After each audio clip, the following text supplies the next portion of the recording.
They're the underworld's peacekeepers and some of the most ferocious goddesses in Greek culture, and lucky for us, we get to fight all three. Hey there friends, it's Kodiak here, one half of the team behind Legacy Gaming, and today we're diving into Hades and breaking down the Megaera boss fight.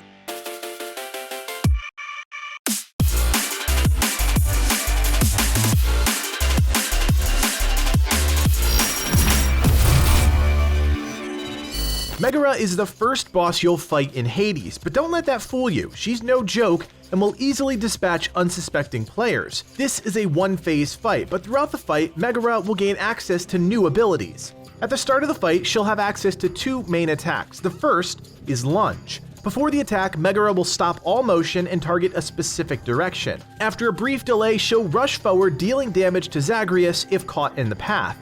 The second ability is Whip Whirl. Anytime Zagreus moves close to Meg, she'll bust out her whip and after a brief delay, deal damage 360 degrees around her. Both the Lunge and the Whip Whirl do equal amounts of damage and are proportionate ways to deal with players that fight Meg in melee or from a distance. Once you bring down Megaera's health past 75%, she'll gain access to a new move, Flame. During this ability, she'll stay stationary and call down multiple projectiles at Zagreus' position. Players will be able to see the ability forecast before they explode seconds later. During this time, you can deal damage to Meg, but the ability does force you to stay in motion to avoid taking damage. Megaera's final ability is Volley. When used, dozens of tiny pink orbs will shoot out from the boss in various patterns. Each orb that hits Zagreus deals damage. There are noticeable gaps in the patterns that players can learn and exploit to avoid taking damage. The orbs can also be reflected back at Megaera. While not a direct damaging move, Megaera also summons minions at key points throughout the fight. After a brief period of invulnerability, Meg will summon a number of thugs and witches to the encounter area. Players can choose to kill or leave these minions alone. Before we go any further, I want to take a second to thank all of our Patreon supporters. If you like Legacy Gaming and want to help us out even more, consider donating a few bucks to the channel. Every penny goes right back into the community, so check out the links below and sign up today. Now Meg is a pretty straightforward boss and a good intro challenge for players new to Hades. Each of her moves is clearly forecast. Before a lunge, she'll freeze, aim in a direction almost like a wind-up. In a similar way, you'll see her twist in preparation for Whip Whirl. If you're in melee range, expect this ability to be used more frequently as it's a direct counter to players using melee attacks. The real death knell is Flames. If you're a new player, I suggest you keep moving and focus on staying alive as opposed to dealing damage. It can be tempting to want to sink damage into the boss because she's stationary, but it often means risking taking damage from Flame. Her other major ability, Volley, is easy to avoid or deflect. Again, just be aware if you're in melee that the orbs are nearly impossible to avoid.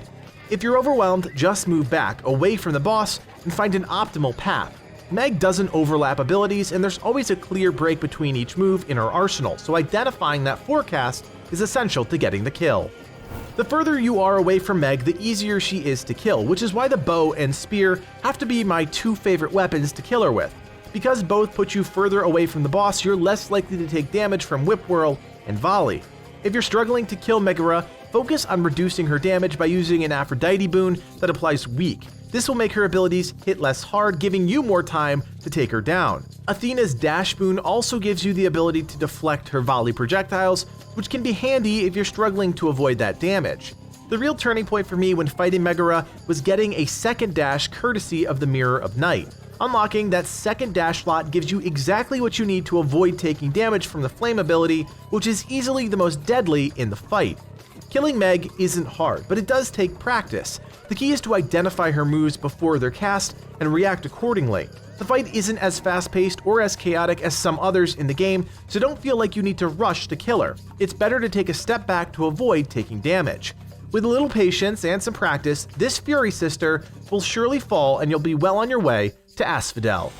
We hope this quick boss guide helps you defeat Megaera. If you want more Hades content in your feed, don't forget to hit that thumbs up and subscribe so you never miss a new video. And as always, check out Legacy Gaming on Discord. 6,000 members spread across dozens of great games, so click that link below and join today. My name is Kodiak, and from everyone here at Legacy Gaming, thanks for watching, and play on.